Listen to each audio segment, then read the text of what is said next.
The overall goal of this procedure is to fabricate microsphere and silica toroid resonators with ultra-high quality factors, which enable applications ranging from telecommunications to biodetection.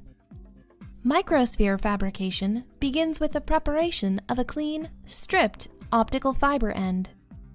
To begin microtoroid fabrication, photolithography and etching steps are performed in the cleanroom to undercut the silicon beneath circular silica pads and form silica microdiscs sitting on pillars.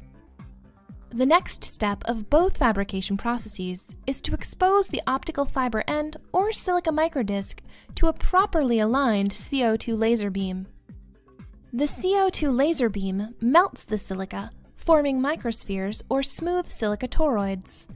The final step is to inspect the devices with a microscope to ensure proper reflow.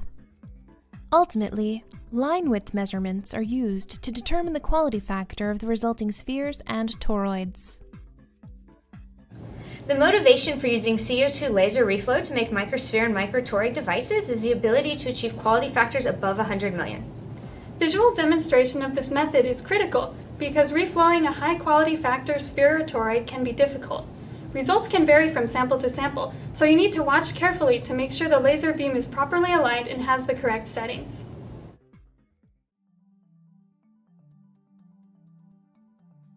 To begin microsphere fabrication, select a small amount of optical fiber. Strip approximately 1.5 inches of cladding from one end.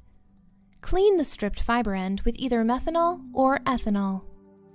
Cleave the stripped end with an optical fiber cleaver. The advantage of using an optical fiber cleaver is that it